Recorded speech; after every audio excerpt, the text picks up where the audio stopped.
Bapak Presiden Joko Widodo yang kami hormati, semoga Bapak selalu dalam lindungan Tuhan, selalu sehat walafiat dalam memimpin dan mentransformasi bangsa Indonesia.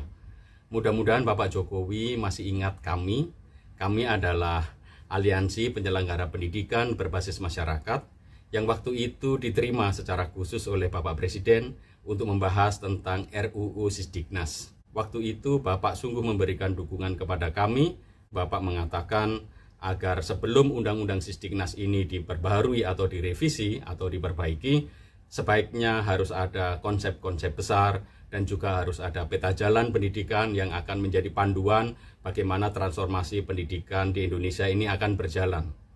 Kami sangat bergembira karena Bapak Joko Widodo waktu itu sungguh-sungguh mendukung kami, karena bagi kami saat ini perubahan Undang-Undang Sisdiknas belum urgen.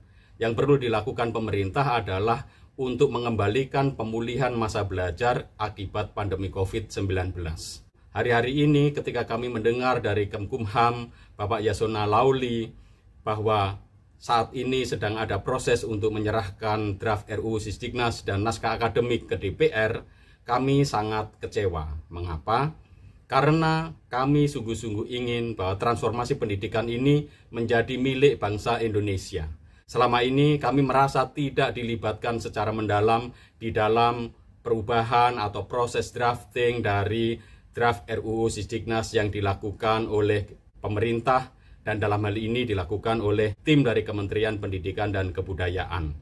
Saya masih ingat untuk proses perubahan tahun 2003 diperlukan tim nasional yang bekerja kurang lebih 2 tahun secara sangat transparan, bekerja sama membangun dialog, diskusi di berbagai macam pemangku kepentingan dari berbagai macam universitas, akademisi, praktisi, dan bahkan lintas kementerian. Tetapi yang terjadi di dalam RUU saat ini prosesnya sangat tidak terbuka, tidak transparan. Kami tidak pernah bisa memperoleh akses dari draft RUU dan naskah akademik. Kemudian tiba-tiba hari-hari ini kami disodorkan bahwa draft dari kementerian itu sudah final dan akan segera diajukan kepada DPR. Artinya proses pembahasan itu akan segera dimulai.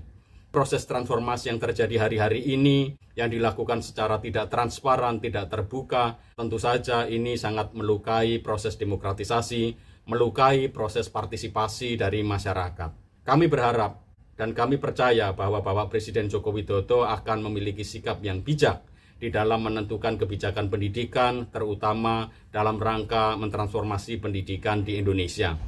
Sekali lagi, saya sebagai Ketua Dewan Pengarah Aliansi Penyelenggara Pendidikan Indonesia Berbasis Masyarakat dan atas nama pribadi sebagai pemerhati dan orang yang peduli pada pendidikan di Indonesia ini memohon keluasan hati, kelapangan para pihak yang mengambil kebijakan agar sungguh-sungguh memikirkan ketika akan merevisi Undang-Undang Sistem Pendidikan Nasional ini. Sekali lagi mohon maaf bila ada kata-kata dari saya yang kurang berkenan.